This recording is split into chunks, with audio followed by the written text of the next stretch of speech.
దేవుని స్తుతిస్తూ ఉండండి. జపమాల ఉంటేనే స్తుతించాలని ఏముంది? జపమాల లేకుండా స్తుతించట్లేదా? ఎంతోమంది దేవుని నమ్ముకున్న బిడ్డలు ఏ జపమాల లేకుండా దేవునికి కృతజ్ఞతాస్తుతులు చెల్లిస్తున్నారుగా.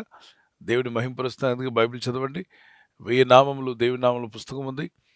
ప్రభునామాన్ని గనపరుస్తూ చదువుతూ దేవుని మహింపరచవచ్చు. బైబిల్ చదువుతున్నప్పుడు అనేక విషయాలు దేవుని గనపరచడానికి అవకాశాలున్నాయి గదా!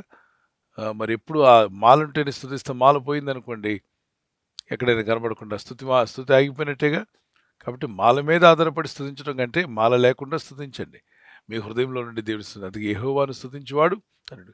మాలేసుకుని స్తుతించమని, జపమాల వేసుకోమని బైబిల్‌లో ఎక్కడా లేదు. రాయబడలేదు. ఎవరు చేయలేదు కూడా. దినమునకు 7 మార్లు స్తుతించిన దావీదు గాని, అలాగే బైబిల్‌లో మనం చూస్తాం 50వ కీర్తన 23వ వచనంలో, 50వ కీర్తన 23వ వచనంలో ఆయన్ని స్తుతించువారు వారి కొరకు మార్గం సిద్ధపరచుకుంటున్నాడు. దేవుని స్తుతించడం వల్ల చూడండి, స్తుతియాగం అర్పించువాడు నన్ను మహిమపరుచున్నాడు. నేను వానికి దేవుని రక్షణ కనపరుచున్నట్లు వాడు మార్గం సిద్ధపరచుకొనెను. మార్గం సిద్ధపరచుకుంటున్నాడు. అద్భుతమైన మార్గం. ఈ మార్గాలు స్తుతించడం వల్ల దేవుడు ఏర్పాటు చేస్తున్నాడు చక్కని మార్గాలు. కనుక స్తుతిలో శక్తి ఉంది. దేవుని స్తుతించండి, గనపరచండి. ఏదో మాలుంటేనే ఇలా అనుకుంటూ స్తుతిస్తాను, లేకపోతే నాకు గుర్తుండదు, అలాగేం లేదు. దేవుని పిల్లలు దేవుని స్తుతిస్తారు. వారి హృదయంలో నుండి దేవుని ఆనందంతో దేవుని ఘనపరుస్తున్నప్పుడు యేసు మన ప్రార్థన ప్రభు అంగీకరిస్తాడు. God bless you.